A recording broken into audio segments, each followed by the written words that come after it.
Be careful not to place high expectations on your partner. You might have standards, that's fine. You might have some type of boundary, that's fine. Perhaps in some capacity, the more strict you are, the more safe you'll be, to a degree. But when you impose or force these expectations on your partner, it can feel very overwhelming for them. Just like when you go out in public and you have to, in a sense, put on your mask, your makeup, your facade. It's not the real you when you're laid back at home. You're much more withheld. Your romantic interest or partner is going to feel the same way. And it's going to be 10 times worse if you have some type of expectation on them. And when we say expectations, there's the normal stuff, obviously. Smell good, dress nice, basic stuff. But when you sort of impose yourself upon the other party, you should be like this, you should be like that. That's not how a normal person operates. You kind of treat them as if they're inferior. You kind of treat them as if they are wrong. You sort of make these accusations and assumptions up about them.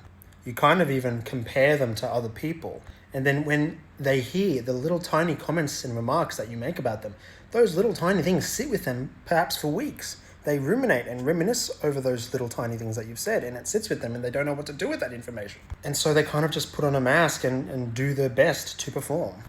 And to their own detriment, they're going to try and make you happy, which over the long term, if this continues to compress itself, might actually end up wearing them out. And a couple of years down the track, this gets worse. And I was wanting to say this because I was thinking about how if I'm talking to a bunch of people, customers, etc., and we communicate, right? And once we have a conversation, we might be on really good terms, but there's a fine line here where it's like we're not really friends, you know. My allegiance, my alignment with you cannot be dependent on how you see me, if that makes sense. So if I'm going to continue growing my channel and my empire and my business, etc., I'm not going to necessarily adhere to the expectations of the customer per se.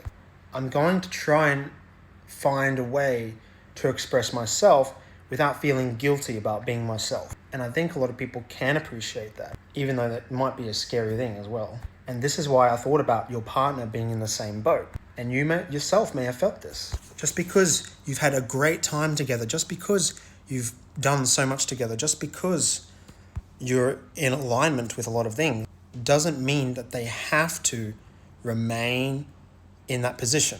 It's a bit of a mental leverage that they either impose on themselves unconsciously or that you could sneakily use to your advantage. But it can gnaw away at you because if there's this expectation where you're kind of trapped in that image, because we don't like being trapped, we like to escape from that, even if we like that image. It's kind of like conservative politics.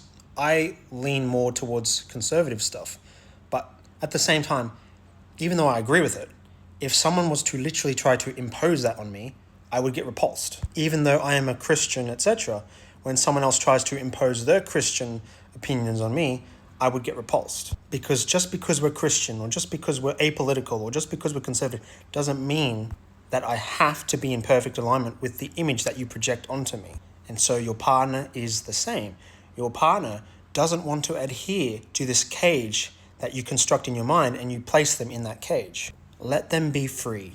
Let them choose how they would like to present themselves. Give them the freedom and the space to do so. Who is your partner going to want to be with more? The person who makes them feel trapped or the person who lets them choose? Who would you want to choose? Would you want to choose someone who paints this image of you and you feel trapped? Or would you want to be with someone who lets you go?